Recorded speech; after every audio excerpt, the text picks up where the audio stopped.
Everyone, my name is Nas. Today I'm gonna play more Minecraft. Yeah, more Minecraft. Today, guys, I play more Minecraft. Minecraft. Here's some villagers. Yeah, villagers. There are the emeralds there. This is not an Xbox, okay? You think this is an Xbox map? So today, guys, I don't know what I'm gonna do today. I'm still in creative mode. So, I don't know what I'm gonna do. Just enchant myself.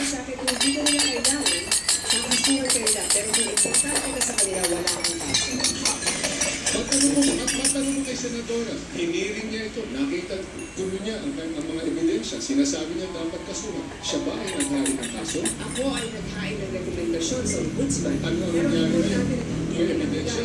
Pero may mga iba na naghain ng kaso, pero mahirap. Hindi nakakakita ng bubulag-bulagan at hindi nakakarinig ang nagbibigay. Ano pa nga, ang sinasabi ko ngayon, kayong ombudsman ngayon ay kasabot. Yan po bang sinasabi niyo? Ang sinasabi ko ngayon ay merong yung sinasabi ninyong daang matuwid ay hindi natutupad sa lahat ng ahensya ng ating gobyerno. We will have to bring it back to the recipient of the tax. VP Bina, you have not spoken on any of the reactions from your fellow candidates. Ano po ang masasabi nito? Sure, guys, I don't really know what I'm gonna do today. So, guys, let's be survival. Okay. Survival it is. Survival now. Madam Sword. Let's enchant myself again.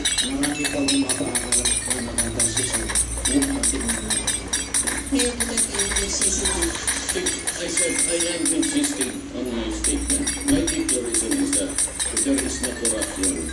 Every year, yung appropriation stuff. So, everyone, I don't know what I'm gonna do today now. The problem is, I said, I have the total loads of things. Knockback. goes to corruption. Guys, I have run it. So, let's just Meron kasi yung proposal na dapat ilipat na yung binibit sa mga Garcia. Sa tingin ko, outside. tayo doon ng mga kwarto para sa mga nangungulimpak ng pera ng mga nasa gobyerno ngayon. Kasi yan talagang problema natin. Hanggang ngayon, nandiyan pa rin ang corruption at sila ay nasa pwesto. Dapat makulong, mas intentional. Ito, Ms. Lucy, international na, hindi tayo, hindi mga katunggali ko, international, World Bank, Transparency International, lahat ito, World Economic Forum, lahat. So, but I'm not gonna waste my planets now. Ay malaki at So, malayo let's just put it. Punch out there. Then let's get back in.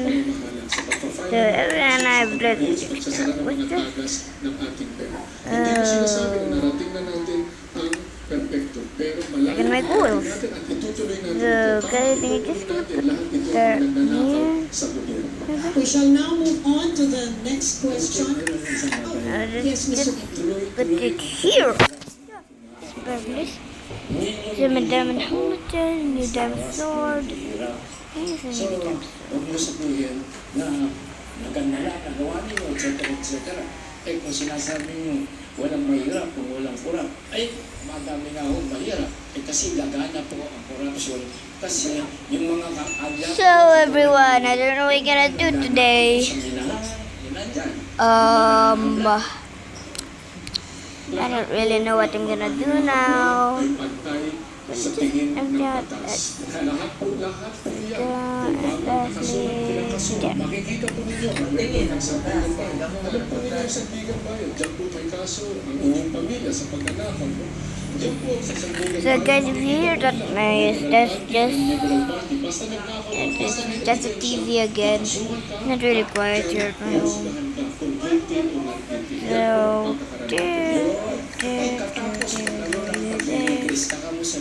well, I have clothes on now.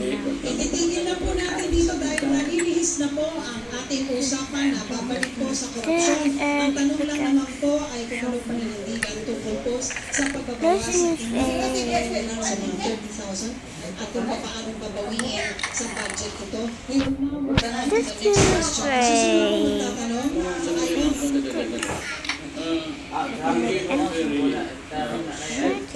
Pick out. And a sword. People will pronounce it. Sino yung kasama sa Sino?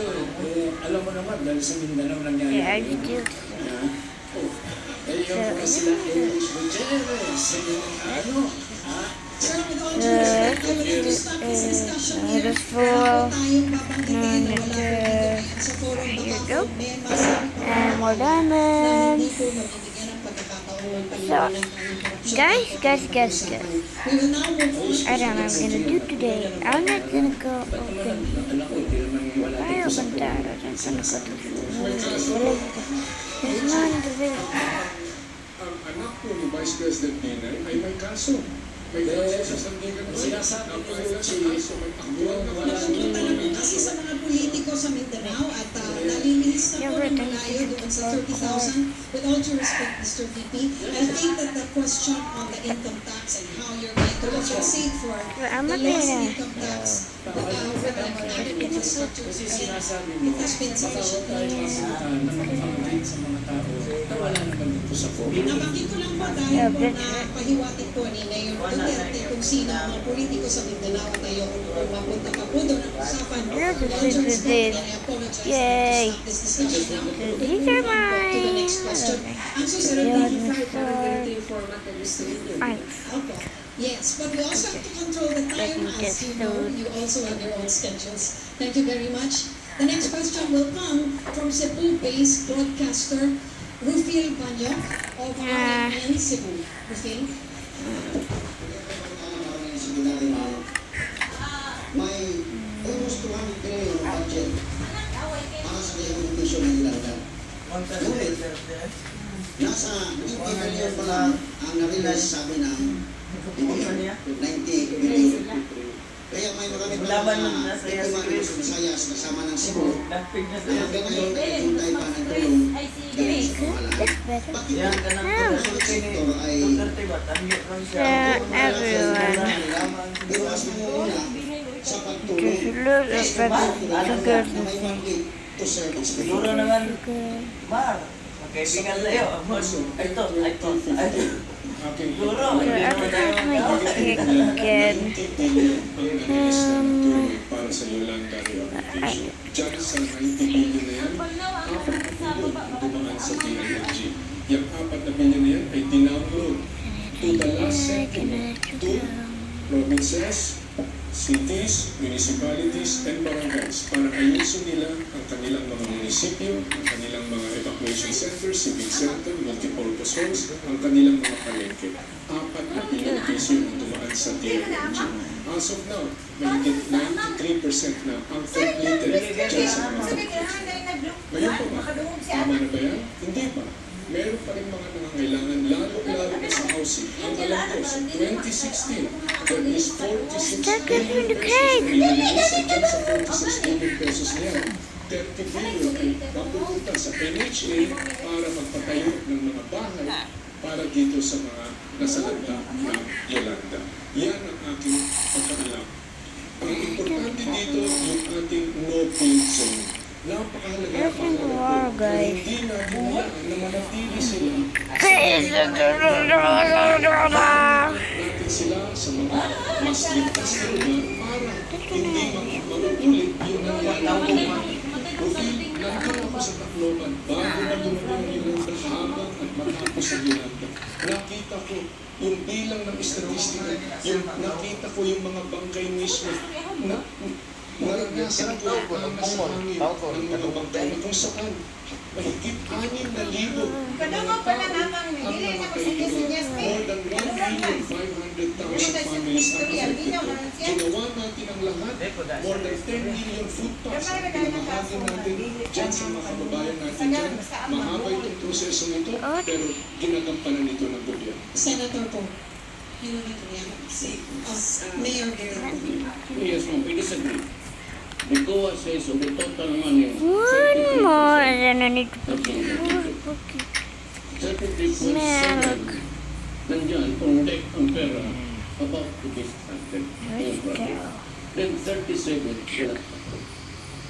Kasi figure, Baka diba ang tinutuloy ni Mayor Duterte dahil doon po the same COA says na doon sa dumaan sa DILG mahigit 90% na po ang natapos. Nakatayo po yan, may listahan po yan, may mga lugar po yan, may mga inauguration yan, lahat po yan ay nagawa. Yung perang dumaan sa DILG na humigit kumulang ay 4 na bilyong piso. Meron pa bang mga ibang project? Meron pa bang ibang mga projects na hindi natatapos? Maaari sa agrikultura, sa housing, sa iba pa. Pero sa pera dumaan sa DILG na sinasakupan ng ating kapangyarihan ng panahon yun, ay yan po ang record. Go ahead, Mayor Duterte. I would like to apologize. You were talking about the billions that were downloaded sa DILG. I'm talking about the rules of payment. I'm sorry, I got lost the number. Apologize sa Senator po. Parang sa NEDA yata yung figures na yun. Kailangan pa natin ng about 154,000 housing units na kailangan matapos, 250 classrooms, at about 54 or about more than 40,000 hectares na kailangan tamnan ng mga niyog na nawala dahil sa bagyo. Marami pang kailangan gawin. Pero ang importante talaga ay may komunikasyon tayo sana ng bagyo. Eh, ang problema kasi, cellphone lang ginagamit, wala man lang sat phone. Talagang kailangan ng pagplano. Pag kukuha tayo ng isang leader, kailangan isang leader na may management style. Mr. Ross, kung totoo yung pera na ibinadget, idinastos sa inyo, bakit hanggang ngayon hindi ka pa nakapag-liquidate dun sa 7 billion pesos na napagkasubsidy? Ang liquidation po ay nasa sa pera na tapos na po yun. Ang binabasa po ninyo ay ang 2014. As of 2016 na po tayo. Nangyari lahat ito, yung paggawa nito lahat, 2015. Iba yata ang salita ni Sir Ross. Kasi pinalabas mo siya dyan. So guys, in the next episode, I'm going to be creative again. Love, love, love. Okay, bye. Tapos,